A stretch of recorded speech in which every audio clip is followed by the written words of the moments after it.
Hello, friends. You've just unlocked another chapter of the past, hidden, untold, and waiting to be discovered. This is Buried Truths. Let's view the video. In the late 8th century, a terrifying new force emerged from the cold northern seas, the Vikings. These fierce Norse seafarers from Scandinavia launched brutal raids that would terrorize England for centuries. Their arrival marked one of the most violent and transformative eras in early English history, the Viking Age. The first recorded Viking raid struck the holy island of Lindisfarne in 793 AD. Located off the northeast coast of England, Lindisfarne was a peaceful monastic center, famous for its scholars, sacred relics, and illuminated manuscripts. The attack came without warning, and it shocked the entire Christian world. The Vikings landed swiftly and slaughtered the unarmed monks, looted the monastery's treasures, and destroyed holy relics. Survivors described the invaders as devils from the sea. The raid was not just a robbery. It was seen as a direct assault on Christianity and a punishment from God for the sins of the English. Monks across England fled coastal monasteries, fearing they would be next. Chroniclers like Alcuin of York documented the horror, writing letters to the king urging moral reform. The psychological impact of Lindisfarne was massive, as it exposed the vulnerability of Christian England and shattered the illusion of divine protection. This was no isolated act. It was the beginning of a systematic wave of Norse attacks. For the next few decades, Viking raiders targeted monasteries, villages, and towns all along England's coast. Their fast-moving ships allowed them to strike swiftly and vanish before any defense could be mounted. The Vikings weren't just warriors. They were expert navigators, traders, and shipbuilders. Their longships could sail both oceans and rivers, making every part of England vulnerable. The terrifying nature of their raids created a deep cultural trauma that would influence English politics, defense, and religion for generations. The raid on Lindisfarne signaled the dawn of a dark age in England. It was the first clash in a long and bitter war between the Anglo-Saxons and the Norsemen. From this moment onward, Viking warriors would become a permanent and terrifying force in English history. After decades of sporadic coastal raids, the Viking threat evolved into full-scale invasion. In 865 AD, a massive force known as the Great Heathen Army landed in East Anglia. This wasn't a quick raid. It was an organized campaign of conquest, with the goal of taking and settling Anglo-Saxon lands permanently. Led by fearsome warlords like Ivar the Boneless, Halfdan Ragnarsson, and Ubba, the army was composed of seasoned fighters from Denmark and Norway. Unlike earlier raiders, these Vikings brought families, supplies, and long-term plans. Their first step was to secure East Anglia, which they used as a base for expansion. In 866, the Great Heathen Army captured the city of York in Northumbria. The local rulers Aethelred and Osbert tried to retake the city, but were defeated and killed. According to legend, King Aethelred was executed by the gruesome Blood Eagle ritual, a chilling example of Viking brutality and symbolism. Over the next few years, the Vikings overran much of central and eastern England. Mercia and East Anglia fell under Norse control. In 869, they killed King Edmund of East Anglia after he refused to abandon Christianity. He was later venerated as a martyr and saint, one of the many symbols of resistance. As the Vikings advanced, only one kingdom remained unconquered, Wessex. In 871, Alfred the Great ascended the throne and began to organize a determined resistance. The Vikings launched repeated attacks on Wessex, but were met with stiff resistance, ambushes, and counterstrikes from Alfred's forces. The pivotal moment came in 878, at the Battle of Edington. Alfred, having regrouped in the marshes of Athelney, launched a surprise assault on the Vikings. The battle ended in a decisive Anglo-Saxon victory. Viking leader Guthrum was captured and later baptized as part of the peace terms. The Treaty of Wedmore in 878 divided England between the Anglo-Saxons and the Vikings. The north and east became the Danelaw under Norse control, while the south remained Anglo-Saxon. The Great Heathen Army had reshaped the political map of England, and the war was far from over. Alfred the Great emerged as England's unlikely saviour during the Viking onslaught. Born in 849, he became King of Wessex in 871 amid chaos. While other kingdoms fell to the Norse invaders, Alfred stood firm. His leadership, resilience, and reforms would lay the foundation for England's survival and future unification. At first, Alfred struggled against the Viking threat. Wessex suffered repeated attacks, and in 878, Alfred was forced to flee into the marshes of Athelney. Here, isolated and hunted, he began to regroup his forces. It was during this time that his strategic genius and deep faith began to shape his response. From the marshes, Alfred launched a guerrilla-style resistance, gathering loyal soldiers and launching small attacks on Viking positions. These actions harassed the invaders and kept hope alive in the heart of his people.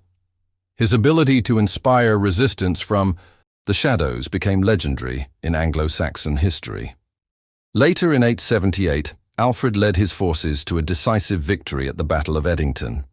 He trapped and defeated the Viking army under Guthrum. As part of the peace deal, Guthrum was baptized and agreed to retreat to East Anglia. This moment cemented Alfred's status as a warrior king and protector of Christian England. Alfred didn't just fight, he rebuilt. He reformed the military by organizing a rotating army system so fields weren't left empty during war.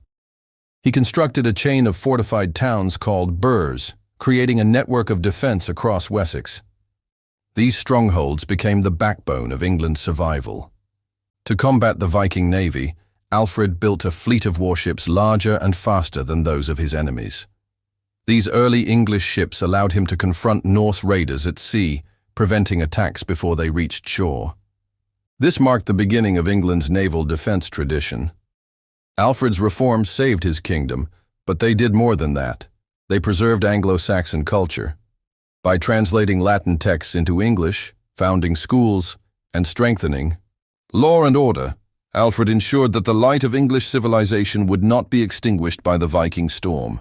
His reign was truly a turning point. After Alfred's victory at Edington, England was divided. The Vikings retained control of a vast region known as the Danelaw. This territory, covering much of eastern and northern England, became a Norse stronghold where Viking customs, language, and laws replaced Anglo-Saxon traditions. It was Viking England, in all but name. The Danelaw included important cities like York, Lincoln, and Leicester. These urban centers flourished under Norse control, becoming hubs of trade and culture. The Vikings introduced their own governance, legal codes, and even coinage. Unlike earlier raids, these settlers intended to stay and build new lives on English soil. Life in the Danelaw mixed Viking and Anglo-Saxon traditions. Norse settlers intermarried with locals, influencing art, farming, and speech. Many modern English words, like sky, egg, and knife, come from Old Norse. Viking-style place names ending in by or thorp still dot the map of England today. Religion, however, remained a point of contrast. While Alfred pushed Christianity, many Vikings remained pagan. Temples to Norse gods existed in the Danelaw, and settlers practiced old rituals. But gradually, through treaties and baptism, even Norse leaders like Guthrum accepted Christianity, softening religious divisions between the two peoples. Despite cultural blending, the Danelaw remained politically independent. Viking earls ruled vast territories, often clashing with neighboring Anglo-Saxon kings. These lords built wooden forts, held court in Norse assemblies called things, and maintained order through Viking laws, distinct from the king's rule in Wessex. The Danelaw's wealth came from trade, especially through the city of York, known as Jorvik. Norse traders imported silk from Byzantium, silver from the Islamic world, and sold slaves and wool. The Vikings weren't just warriors. They were merchants and craftsmen who shaped the English economy for decades. The Danelaw era was one of both conflict and coexistence. It wasn't merely a land conquered by sword, but a region transformed by settlement, integration, and culture.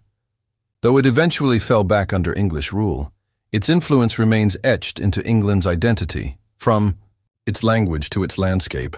The fragile peace between the Anglo-Saxons and Vikings collapsed in the late 10th century. A new wave of Viking raids began, fiercer and more organized than before. These attacks marked the start of the Second Viking Age in England, and King Aethelred II, later known as the Unready, was unprepared to face them. Aethelred came to the throne in 978, after the suspicious murder of his half-brother Edward the Martyr. His reign was marked by weak leadership, poor counsel, and indecisive actions. The nickname Unready actually meant ill-advised, reflecting his failure to respond effectively to the growing Viking threat. The new Viking raids were led primarily by Danish and Norwegian warlords, including the fearsome Olaf Tryggvason and Sweyn Forkbeard. They attacked coastal towns, monasteries, and trade centers with terrifying speed. The English defenses were outdated, and the royal response often came too late to stop the devastation. In desperation, Aethelred resorted to paying large sums of tribute called Danegeld to buy off the invaders. These massive bribes only encouraged more raids, as Vikings returned each year, knowing they could earn fortunes without fighting. England was essentially financing its own plunder. Tensions peaked in 1002 when Aethelred ordered the massacre of all Danes living in England, fearing they might rise against him. This brutal act, known as the St. Brice's Day Massacre, backfired terribly. Among the slain was the sister of Sweyn Forkbeard, who swore vengeance on England. In retaliation, Sweyn launched a full-scale invasion. By 1013, he had conquered nearly the entire country, forcing Aethelred to flee to Normandy. Though Sweyn died soon after, his son Cnut continued the campaign. England was slipping from Anglo-Saxon hands into Scandinavian control. Aethelred returned briefly to power, but died in 1016. His failure to prepare for the Viking resurgence and his reliance on bribes, betrayal, and rash decisions made him a symbol of poor kingship. The Second Viking Age had shattered English stability and paved the way for a Danish king on the English throne. After years of war, the Viking conquest of England culminated with Cnut the Great. Son of Sweyn Forkbeard, Cnut became King of England in 1016. But his ambition didn't stop there. Over the next decade, he forged a North Sea empire that united England, Denmark, Norway, and parts of Sweden. Cnut's reign began with bloodshed. He defeated Edmund Ironside, the last Anglo-Saxon resistance leader, at the Battle of Asundun. Shortly after, Edmund died mysteriously, and Cnut assumed full control. Unlike earlier Viking raiders, Cnut aimed to govern rather than pillage, establishing peace and order throughout his vast new realm. Though a Viking, Cnut embraced English customs and the church. He married Queen Emma, widow of Aethelred, securing legitimacy. He patronized monasteries, walked barefoot in religious processions, and portrayed himself as a Christian king. This approach won the loyalty of both Anglo-Saxon nobles and the church. Cnut ruled with skill and ruthlessness. He removed disloyal earls, replacing them with trusted allies. He maintained a strong navy and divided England into 4 great earldoms: Wessex, Mercia, Northumbria, and East Anglia, each overseen by powerful regional governors. This structure brought stability after decades of chaos. Beyond England, Cnut's empire stretched across the North Sea. He ruled Denmark after his brother's death in 1018 and conquered Norway in 1028. This sea-based empire allowed him to dominate trade routes, protect his coasts, and project power across northern Europe like no ruler before him. Despite his achievements, Cnut's empire was fragile. It depended entirely on his personal authority. When he died in 1035, his sons proved incapable of holding it together. Within a generation, England had returned to native rule, and the Viking Empire crumbled into separate kingdoms once again. Yet Cnut remains one of the most successful Viking rulers in history. He turned conquest into governance and fused Norse and Anglo-Saxon traditions. His brief empire showed that Vikings could rule not just through fear, but through diplomacy, administration, and faith. He was the last great Viking king of England. By the mid-11th century, Viking power in England had waned. The death of King Cnut in 1035 led to instability. His heirs struggled to hold the empire together, and by 1042, the Anglo-Saxon line was restored with Edward the Confessor. But one final Viking invasion would change England forever in 1066. In January 1066, Edward the Confessor died childless, creating a succession crisis.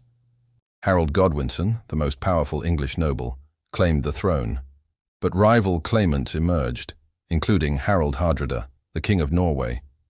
Hardrada believed he had a legitimate right to rule England based on an earlier agreement with Cnut's heirs. Harald Hardrada assembled a massive fleet and invaded northern England in September 1066. Alongside him was Tostig, Harold Godwinson's exiled brother. The Viking army landed near York and defeated the local earls at the Battle of Fulford, capturing the city. It was a sudden, fierce resurgence of Viking aggression. Just days later, King Harold Godwinson marched his army north and surprised the Vikings at Stamford Bridge. In a brutal battle, Hardrada was killed and the Viking forces were annihilated. The once invincible Norse warriors were now decisively beaten. It was the last great Viking invasion of England. Harold's victory was short-lived. Only 3 days after the battle, news came that William of Normandy had landed on England's southern coast. Harold's army, exhausted from fighting the Vikings, rushed south and met William's forces at the Battle of Hastings on October 14, 1066. Harold was killed, and William the Conqueror became king. The Norman Conquest ended Anglo-Saxon rule, but it also closed the chapter on the Viking era in England. No more large-scale Norse invasions would ever threaten the kingdom again. The age of the longships had come to a final end. The Viking threat, once the terror of Europe, ended not with glory, but with defeat and exhaustion. From Lindisfarne to Stamford Bridge, centuries of war, trade, and settlement changed England forever. Though their rule ended, the Viking legacy endured in England's language, laws, and identity. Thanks for watching Buried Truths. If you enjoyed uncovering the hidden corners of history, don't forget to like, subscribe, and turn on the notification bell for more powerful stories from history's hidden vault. See you in the next video.